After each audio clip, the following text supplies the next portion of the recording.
No surprises. With flexible financing options, the home you want is closer than you think. Visit 4everremodeling.com. That's the number 4everremodeling.com to schedule your personalized in-home design consultation. Now, from the Signature Bank Studios, this hour of the Shaun Thompson Show is sponsored exclusively by DonleyAuctions.com. They need your guns. Sell for top dollar. DonleyAuctions.com. From the streets of Melrose Park to the trading floor of the Merc, he's fought for every dollar he's ever earned. And now, with personal liberty and our system of capitalism under assault in America, he's here to seize back our rights from the government. With a cigar in one hand and a copy of the Declaration of Independence in the other, he's Shaun Thompson. And this is the Shaun Thompson Show. Some folks are born.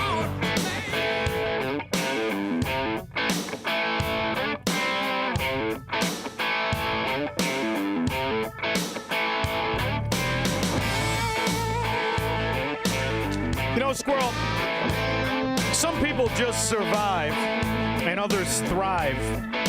My next guest is somebody who's been thriving. That's him right there. The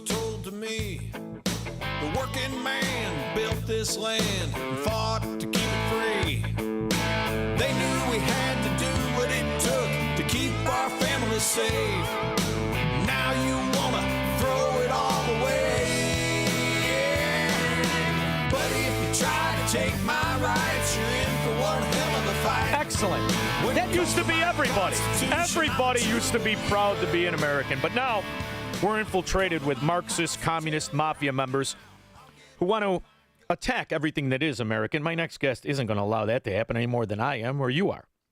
The difference is he's very talented. TV host for 10 years. He actually is somebody who is a very successful singer, founder, and CEO of the American Rebel.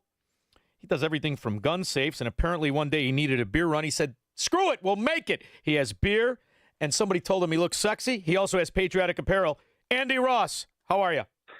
Hey, I'm doing great, man. Blessed to be here. Thank you for having me today. We're all blessed to be here. Why are so many damn determined to give it away?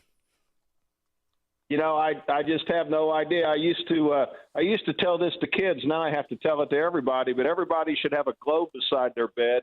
When they wake up in the morning, spin that thing, put your finger down on it and stop it. And wherever it lands, imagine living there and trying to live out your dream. If your finger lands on the United States of America, you are truly blessed. You should get up and celebrate that every day. And we are the only place, and you as citizens are the only ones who, in theory, the country was designed around your unalienable rights. And the only restraints in this country, the only that are ever to exist, are on government. And this is something we have to constantly remind people.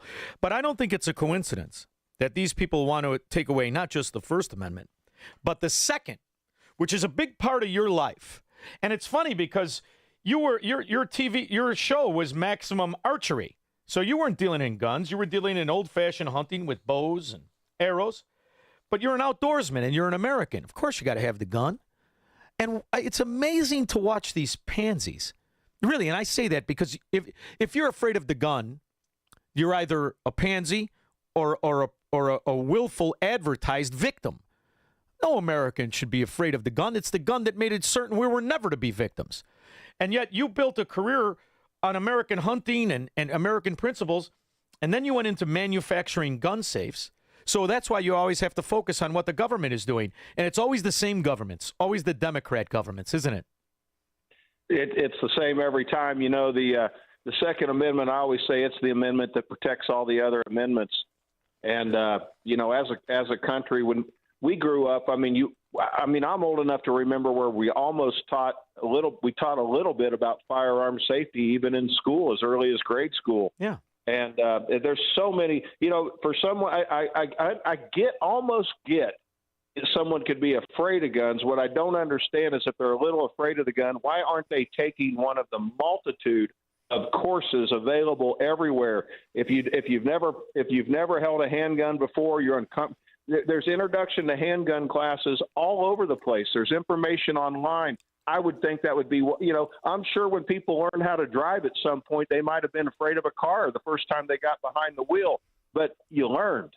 Well, you know, there's so much information out there. And the thing, Andy, the beauty of us being older is We were taught how to live life and how to thrive at it rather than be victims of it. And if you look around at these kids, I'm old enough to have kids that are they just got through with college. They're not interested in what we were interested in. We could not wait to get out there, to go drive a car, to go to work, to make money, to challenge life. These kids are afraid of their own shadow. And, that's exactly how every slave, every communist, every socialist, every Marxist, every Democrat, it's how they live. The similarities are undying. So I'm wondering, where did you grow up?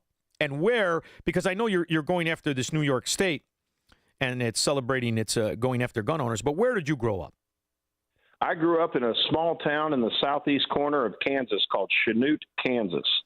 And very small town population. I lived there till I was about 17, till I moved to Kansas City. We could go duck hunting before school during duck season. We'd get to school about 20 minutes late. And yes, our shotguns were still hanging in the back of our trucks in the school parking lot. And our principal would just look at us and go, "Boys, I know it's duck season, but you got to move along a little faster tomorrow." We'd say, "Okay, Mr. Dillman." And he'd say, "Oh, by the way, how'd you do?" We'd be, "Hey, we tagged out." He'd be like, "Good job, guys." See, it was a different world. Well, what's nice, too, though, is I had to ask you that because the reality is in New York State, that can be the same case. In fact, if you go up and down the East Coast, and what is now all Democrat mafia areas, there were people raised just like you, thought about the country just like you. It's really amazing to watch how that cancer of consciousness, that cancer of character, has infiltrated through these Democrat areas, these urban areas, and what they've done to the principles of Americanism. And the idea that you went from host to entrepreneur, that doesn't shock me, because the reason I think you became a host is because you were always an entrepreneur and you just stumbled on an opportunity. But it's fascinating to watch all of the things you developed. Which came first, the rock star after the TV show?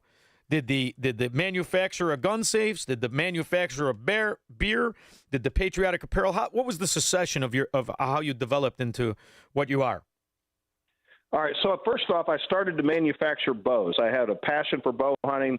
I was involved in all the gun sports and the shooting sports, but when it came to hunting, as I got older, it was all archery. I started Ross Archery. I started manufacturing bows, and I couldn't get any of the TV celebrities to shoot my bow on TV because they all had contracts with the other bow companies. So I had a friend that used to film for the Drury Brothers, my main man, Mike. I said, "Mike, would you film some of my hunts?" We went on 5 or 6 hunts, had 4 really good successes.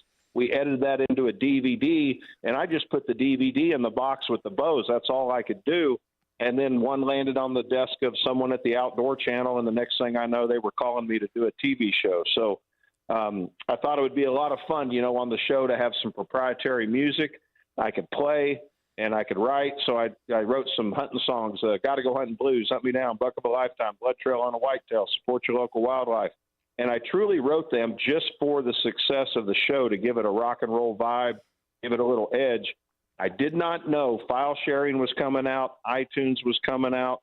All those things hit. Music went crazy. Nashville started calling, turned into a music career. On my Time to Fight record in 2015, I had a song called American Rebel, went viral as a patriotic anthem, landed me on Counting Cars. We built a brand around it, and now we just launched America's patriotic, God-fearing, Constitution-loving, national anthem singing, Stand Your Ground beer. So that's how it all happened, man. It's just been one blessing after another. And that's what kids have to understand, because you really never worked. You just did things you loved, and it grew into opportunities. I absolutely love the story. And it's fascinating, too, to realize the bow company, people don't realize bows and the different variety there are very lethal weapons, very, very lethal weapons. So I'm curious to know how you've seen that arena change. Is that arena being attacked and regulated? Because in my old neighborhood, we didn't have hunters. We had half-ass wise guys, and they always liked the bow because there was no big bang. It didn't draw a lot of attention, especially at night. Yeah, the same people that are attacking the Second Amendment, they attack it from all angles. They attack hunting. If they attack hunting and all forms of it, then that somehow slides into a slide door of attacking guns and putting restrictions on gun owners when they put restrictions on the things that surround. And, the archery, the old stick bows, which I love to shoot, the long bows, the recurves moved into compound bows. And of course, now a lot of people are hunting with these crossbows, which, is almost like firing a firearm, except you're shooting a stick instead of a bullet. But and it's quiet. They come in with their restrictions. Yeah, it's quiet. So what's interesting is now I'm in Florida and I love it. I mean, I absolutely love it.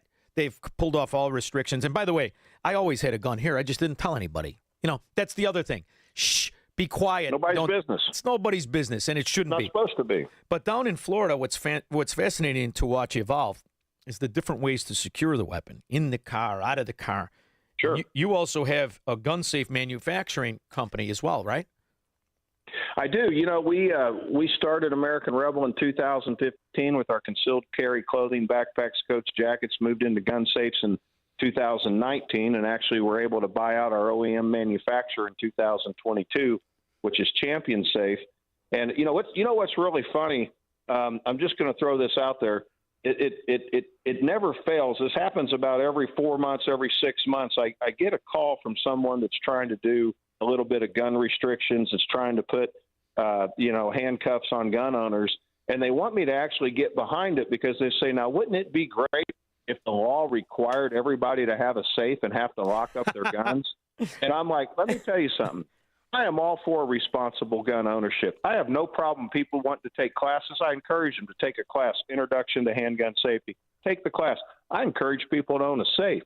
You telling somebody and you trying to pass a law that says they have to do that, that they have these restrictions that they have to follow to own a firearm.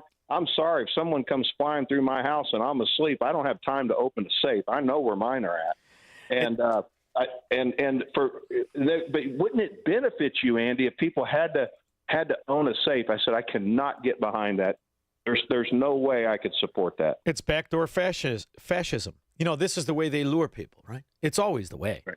You lure them into the illusion. It's kind of like capitalism. We're going to steer them a little bit in your direction. You'll sell more safes, and they hope you abandon the principles of why you loved it, why you created the safe, why you loved the gun, why you had the hunting channel. And, like I said, there was a time in Illinois, before they had the Foyt cart, everybody in my neighborhood had a gun. Nobody said a word. To this day, when I go to sleep, there's a gun within 1.5 feet of me. And you want to know what I tell people, especially the ones I'm related to? No, there shouldn't be a gun. The only dangerous part is the one with the hole in it. Stay away from that end. And if you come home at night, say something like, I'm home, so I don't make sure you have to go to the mortuary, the funeral home. So say something or wish you did. And this is the way things should be. The idea that we're going to make things safe for people by taking away all the rights, that's what turns you into a slave country, isn't it? It does. I'm out at my cabin right now out south of Nashville. I have a condo, high-rise condo downtown Nashville. And by the condo, when I walk out the door, right down the street's a bank. And you know what? That bank's got an armed guard in it. And 2 doors down from that bank, there's a jewelry store. And that jewelry store has an armed guard in it. And I get it. There's a lot of money in that bank. There's a lot of value in those jewels and diamonds that are in that store. But don't tell me that my tractor, that my family, that my belongings, that my things that were handed down to me from my grandparents and great-grandparents, don't tell me my stuff doesn't mean as much to me as the stuff that they have that they're protecting. They can hire an armed security guard. I don't need to hire an armed security guard. I take care of it myself. But don't tell me I can't arm my residence, my place, my property, that it's not as valuable to me as any possession anyone else has. Andy, we've got this moron simpleton with ridiculous idiot mayor in Chicago, all right? Walks around with the faux hawk. Chicago has devolved into a third world ghetto.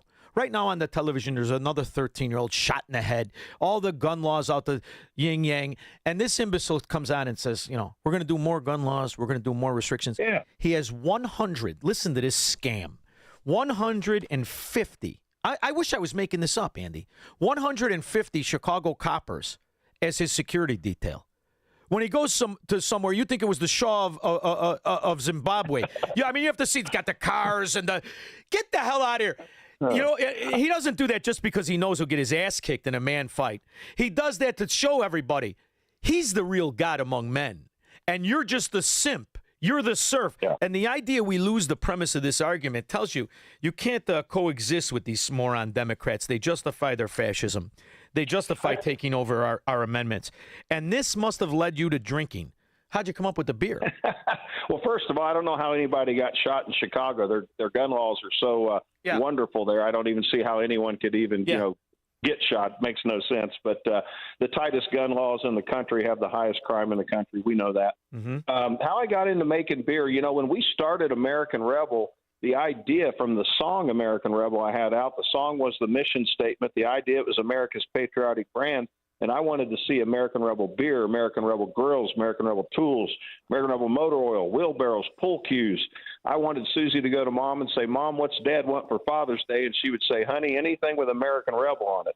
It's a lifestyle brand. So when a competitor in the light beer industry, kind of made a wrong turn and the market opened up, and somebody, we got about 10,000 emails of people going, your brand would be perfect.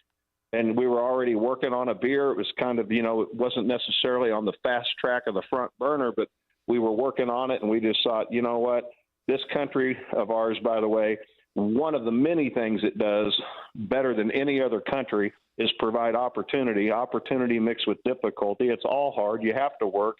You hit your head against the wall. You probably don't succeed the first time or second time or third time, but there was an opportunity sitting right in front of us, and we knew how to take advantage of it. Now, do you have a non-alcoholic? I gave up the booze. You know why? I end up in a prison cell or a strip joint. Neither one are good for a successful marriage. So do you have a non-alcoholic alternative? We do not, but you would be amazed at how many requests we get for that. We get more requests for that than people coming up going, hey, do you have like an IPA? And I say, well, if we were going to do an IPA, it would be an APA, but no, we don't. We're focused on that light beer market, but we get a lot of requests for a non-alcoholic beer, and I see a lot more of them on the shelves today than I ever have. Especially with the older and the DUIs and both the fact, people are starting to lose the excitement about waking up in a prison cell. I kind of lost it a few years ago, but what else is interesting is I just came from a meeting this afternoon. Schlitz closed down. Now, I'm sure you heard. Everybody knows Schlitz, sure. But in the Midwest, it's bigger than big. 160 years, 107 years. They just closed it down because they kept tweaking it. And, someone's going to come along and revisit that. So let me know if you need a little, if you're going into the business you're growing. I just had a meeting. Things could be coming together here, Andy Ross. Let's go. All right. Again, opportunity mixed with difficulty. I'm sure there's something to it. We have the only all-natural light beer on the market, no corn syrup, no rice extract. We know people try the beer because of the messaging on the can and the packaging, but if they don't like what's inside the can, they're not going to continue to make it their beer of choice. So we worked really hard on it, and it's going really well. We're in 18 states now and having a good time. Love it. Andy Ross, CEO of American Rebel, living the American dream, all because he abides by the American principles. I love what you're doing. And where's the one? Do you have one website that links us to everything? AmericanRebelBeer.com for American Rebel Beer, AndyRoss.com for the music. And you can also just go to AmericanRebel.com and link to everything. So, all right. Well, and I'm not going to argue. 69 Corvette, I'm going to go with you. It's yours. You have the title and everything. But boy, oh boy, I could have swore it was an 81. I love it either way. Thank you for even driving the car I like. I really appreciate what you do, Andy. Thank you kindly. I appreciate being on today. Thank you. We'll be back with your calls and comments. Make money, smoke cigars, and live free on the Shaun